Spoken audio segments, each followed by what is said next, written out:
As you know, last week was the last episode of the Authentic Chick loading series and the end of my 60-day journey. I am super excited to be on the other side, and I am still looking forward to everything that's in store for me. Like I told you last week, this week I have a very, very special guest. It's my first guest on my podcast, and I'm extra excited about this. And this week's topic is greater and authentic. You'll understand why once I finish this introduction here. So, without further ado, I would like to introduce to you one of my god sisters. When I say I love this woman, her love and her fire for God and her sweet spirit, I mean, I love this woman. I met her a few years ago through our mutual god sisters. Y'all, when she opens her mouth to speak or minister through song, you can't help but stop and pay attention because the anointing on her life is bananas. She is the founder of the Greater Movement. She held her first Greater Empowerment Conference last month. And she released her first, you hear me, first single, Greater, at the end of August. Because it's the first, it's not the last. It's just the first, y'all. So, and when I heard it, I knew it was the perfect intro and outro music for my podcast. So, ladies and even gentlemen, if there are any listening, I introduce to you my special guest, Miss Alisa Alexander. Hey, Alisa. Hey, sis. Hey. Oh my gosh. What an awesome opportunity. So, just hello and big virtual hugs to you and everyone in your audience. Thanks so much for having me. You are so welcome. Thank you so much for taking time. Y'all, look, when I say she has been busy, has blown it through the roof since her conference and this this single release. Oh, oh. Yes. So thank you for making time to come and join me on my podcast so we can talk, Yes. share with the people. So, Yes.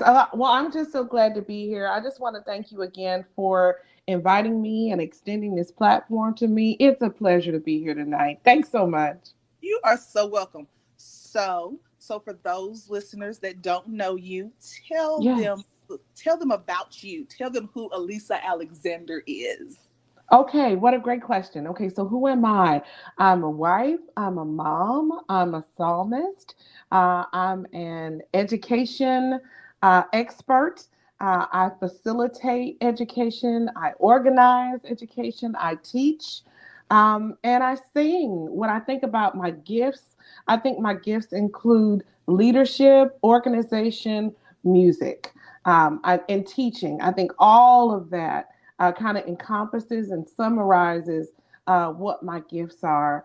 I am always excited and energized to work with special populations. My uh, One of my greatest opportunities in terms of my career has been that God has always allowed me to work in my avocation, the things that I'm truly called to, and not just a vocation. I consider that to be just a great gift because the truth of the matter is most of us are not independently wealthy. Mm. So we have to work to make a living. But God has opened doors for me and has given me opportunities to do things that I'm passionate about, to work in areas and to work with people that I'm passionate about. And so typically I've worked with women, small groups of women, very large groups of women. I've worked with special populations, people of color, etc. I've worked in a university environment, worked for civic organizations. Now I work for a beauty brand, and most of those populations have been exclusively or primarily female. So it's been a blessing to talk to the authentic chicks and the authentic chicks that are coming into their greater all over the country and even internationally. My work has taken me across the world. And I'm blessed and I'm humbled. I'm grateful and I'm thankful to have had opportunities like that. In addition to that, I write. I love to write. Greater for me is a movement. And so it really is about inspiring people in a variety of ways. And so I hope to extend that to my writing. I'm published. I co-authored a textbook that's used in colleges today called Women in Sociology. I have a master's degree in sociology. So I love groups, love special groups, love the study of groups, love to be a part of a group and help a group. So that kind of encompasses who I am. As I mentioned, I'm a wife, I'm a mom. I have a beautiful, absolutely beautiful 10-year-old daughter. Her name is Brianna. She's beautiful, not just physically. When I talk about her beauty, I really am talking about her spirit. She is a gift to me as well. Truly, truly, truly a gift to me. So when I think about all that I am and who am I and introducing myself, those are the kinds of things that come to mind. I love the Lord. I'm a worshiper. I can't think of a time that I wasn't singing. My mom says that when I was a little girl, that at certain points she would just have to say, "Okay, Lee," which is my nickname, "Lee, not another note. That's enough. Give mommy a break." Because I literally, and I'll even do it today sometimes, will unconsciously, just nonstop, 24 hours. If I'm awake, I'm humming. I'm singing, I'm thinking of lyrics, I'm worshiping. And so that has given me just some really great opportunities to record, to do background vocals, to do live background vocals. I have a great opportunity, even this weekend, to do background vocals for Myron Butler. He's doing an Andre Crouch tribute album. And so I'm going to be a part of that. I've done background vocals for Tamala Mann, for Ricky Womack, done live background vocals for Marvin Sapp, Kirk Franklin, Judy Jacobs, Donnie McClurkin, lots and lots of people. But I tell you what, probably my most favorite place to be in terms of music is just with my audience of one. And clearly that's with the Lord. Be that in my car. So I don't need a microphone or a stage. Be that in the car, be that walking around the house. I think when I think of who I am and introducing myself to you, I have to talk about music because that's a big, big part of who I am. What did I tell you? I told y'all just the anointing. She just bad. It's just ridiculous. The Lord says you're supposed to be iron that sharpens iron. There's no way I could stay dull ever being in her presence for even 5 minutes. So see what we got going on here? Just listen, I was like, well, look at that, well, Father, as I like to say. So y'all see, I'm telling you, I wasn't just Oh pumping my up. goodness. I'm telling you this is how awesome this is, how awesome this Oh, is, and how much I appreciate being blessed to be able to do life with her in some capacity. yes. So it Yes. has been Well, awesome. thank you so much. And I feel the same way about you. As you mentioned, we had an opportunity to connect around one of our God sisters and her worship event. And since then have just been faithful to serving her and serving the Lord in her ministry. And as a result, have had a chance to connect, to glean from each other. And so I want to emphasize glean from each other because I don't think any of us can walk into a setting and truly be authentic without learning from each other. I think that's a part of truly Yeah. finessing your authenticity.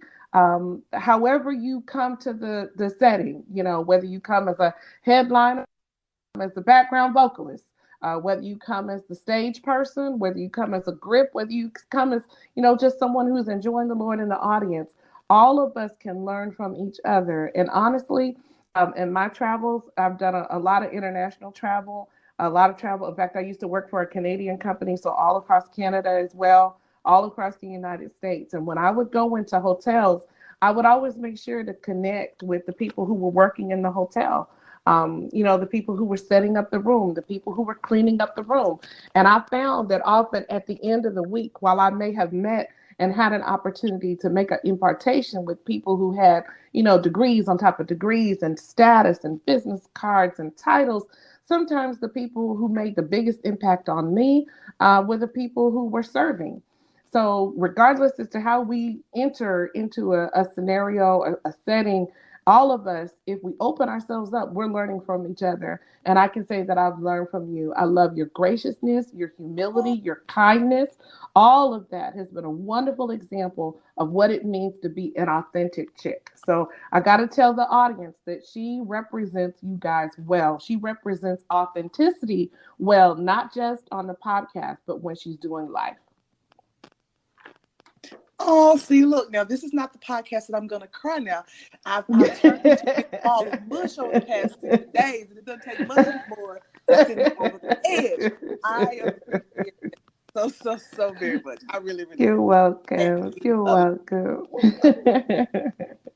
So the question I want to know, and I know the listeners want to know, how was Yes. Greater born? I mean, I know. Whew, Say what more. a great question. What a great question. So, God put on my heart to write the song hashtag greater. And I chose hashtag because that's how you create a movement these days. If you want to create a movement, if you want to start a conversation, you think of a term and you put a hashtag in front of it because it's an opportunity to not only share your message, but get other people to share your message. And by researching hashtags, we have an opportunity to kind of not only see what we're saying, but truly have a conversation. And that's what Greater is all about. Hashtag Greater was really born out of, and I don't want to sound stereotypical, but was born out of honestly not feeling greater. Not experiencing what felt in the moment like greater experiences. I had a tough couple of years and I took more than a few L's, so to speak. All of us love to talk about our accolades and those things that go well and things that go great. But I stand before you as a person who's had some things that didn't go so great, promotions that I didn't get, opportunities that didn't open, doors that didn't open, people who made me or created opportunities where I felt less than. And so as I was just going through life and doing life and feeling like, you know what, if I'm not careful, my best days are behind me. God kept speaking in my spirit that I wasn't finished, that I wasn't over, that I wasn't through. And the more I felt like that, the more I started to hashtag it in my post, in my social media post. So if you follow me on social media, on Instagram, I'm AJ Star Alex. On Facebook, I'm Alisa Sample-Alexander. On Pinterest, I'm AJ Star Alex as well. On Twitter, I'm AJ Star Alex. But if you follow me in social media, and I love social media because I love people, and there are billions of people on social media, so it's a great place to connect. But what I found is that I had a choice. In fact, I posted something recently that, each of us kind of has a choice when we post on social media. We can either post our vision, we can post where we're going, or we can post our pain. Mhm. We can post how we want to see ourselves, how we project ourselves in the future, or we can post our trials, our circumstances, our issues. And I decided, because I didn't feel greater, that I would post the very opposite of how I was feeling. And so what's interesting about this is that people will look at my social media stuff, my inspirational stuff, and they'll think that that's where I am. Well, some days that's true. Some days that's absolutely true. But guess what? Some days that has not been true. It isn't that I'm inauthentic. I'm absolutely authentic because in my mind, where we're going is much more real than where we are. I think our circumstances lie on us. Our finances lie on us. Our bank accounts lie on us. The level of influence that we have today versus what we could have lies on us. You know Oh, what's yeah. more real? More real is what's in our imaginations. More real is what's in our future. More real is what we can see. So if you can see with the eye of faith where you're going, that's greater. That's what greater is about. And so I started to post these ideas. I started to post thoughts. I started to post pictures I posted memes. Then I started creating my own meme that would project my mentality, not where I am, but would project me in the future that I knew was to become. And so at the end of a caption, over and over and over, what you would see was hashtag greater decisions, hashtag greater thinking, hashtag greater commitment, hashtag greater focus, hashtag greater discipline, because those were the things that I was calling myself to, and Mm. those were the things that I was calling others to. And what I found is that more and more people would say, and I had been doing this kind of work, but just not in a very focused way. I had been doing this kind of work for years and years and years, but more and more I would get the compliment, Alisa, Lee, you are so inspirational. And so I started a company and I called it Alisa Inspires, because I decided that through my writing, through, and here's another point, you don't have to make a choice. For those of you who that God has gifted in several areas, sometimes I think we get paralyzed because we think, well, I need to go here exclusively, or I need to do that exclusively. Why do you need to do anything exclusively? All you need is better focus and better time management. Whatever it is that God has assigned you to do, guess what? You can do it. So Alisa Inspires, my company, is about writing because I inspire people to do that. One of the things that I've been able to do corporately and now independently is I develop films. I did a public service announcement for HIV and AIDS last year, and I have another project that I'm working on completing before the end of this year in film. So Alisa inspires through film. Alisa inspires through music. I have been singing all of my life. As I mentioned, I can't think of a time in my life that I wasn't singing. When people ask me, when did you start? I don't know when I started. I was probably humming something in my mother's womb. And so I decided that, you know what? I'm going, and this is what I'm calling your audience of authentic chicks and all the guys joining us as well to do is take yourself more seriously. It's time for us to take ourselves more seriously. If God has gifted you to do something, I don't know if your audience is 3 people, 30 people, 300,000 people, or 3 million people. Come on here. Guess what? The results don't matter. The results don't matter. Divorce yourself from the results. And why do I say that? I say that because often we get stuck.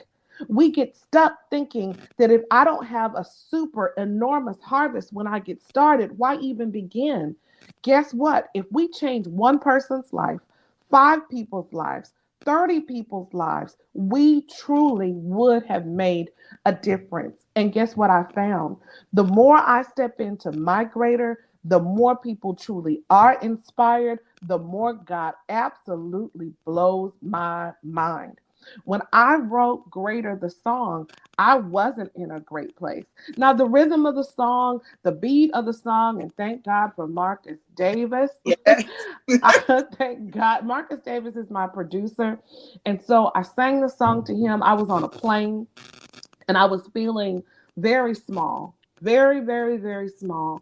And so I started thinking of these lyrics. You know, opened my eyes, jumped out of the bed. Come on, let's go.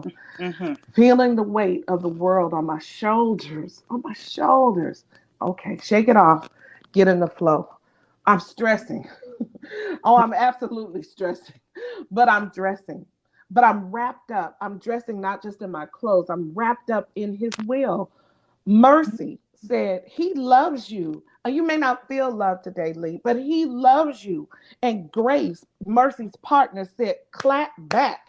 Here's the deal. So the chorus says, greater is He that lives in me. And it repeats itself. Why? So that your soul can hear you. Sometimes as a teacher, I use planned redundancy. I'm not repeating something just to be repeating something. I'm repeating it so that your mind, your will, your emotions, everything in you can hear you say, scream to your circumstances, you are alive, but my future is not. Why? Because greater is He that's in me than he that's in the world. You know, the second verse of the song, there's a line that I love so much. It says, leading, bleeding, damaged. Right? How Mm. many of us feel that way? Come on That we're here. leading and bleeding at the same time. right? We're leading. We're going forth in life. We're making things happen. We're driving down the street. We're making things happen on our jobs, making things happen with our families, but we're bleeding at the same time. Damaged is the next word in the song. Leading, bleeding, damaged, wearing a mask, right? And that's how I felt. I felt like I'm moving forward, right? But yet I'm hurting. Life has not turned out the way I thought it would. Anybody out there feel like that? That I'm leading, I'm bleeding, I'm damaged, wearing a mask. But what I love about the song and what I love about what God said to me is He said, lift up your hands, surrender now at last. And then we come back again and say, greater. Yeah. Greater is He that lives in me. And that all we have to do is surrender to His will. And I'm not going to say that's going to be easy every day, because it's not. Yeah, I wish I could tell you that all you have to do is just kind of walk around with a new mantra and a new affirmation. It's still tough. But as you take steps toward your future, let me tell you what I've learned. I've learned that God will give you a confirmation. You'll get a confirmation. You'll get what I call love letters. You'll get a love letter. There'll be a moment, and it may just be a brief one, but it might even be a commercial, a sign, a phone call, a text. Every time, one of the things that I've done recently is not just a song, but I've been creating dialogues. I've been doing that via conferencing. I've been giving people a place to have a conversation because I'm gifted to do that. I've Yeah. been doing that since I was 23 years old. And yet I had not created my own stage and my own opportunity Mhm. to share my own message that God had given me. There hasn't been a year since I was 23 years old that I haven't been the MC, a featured guest, an organizer, in some way involved in structuring, planning, developing a film for a conference since I was 23. Don't you have a message? That's what Hmm. God said to me. Don't you have a message? Isn't there something that God has called you to? For some of us, it's entrepreneurship. For some of us, it's the way that you lead your family. For some of us, it's leveling up on your 9 to 5. But what is it that God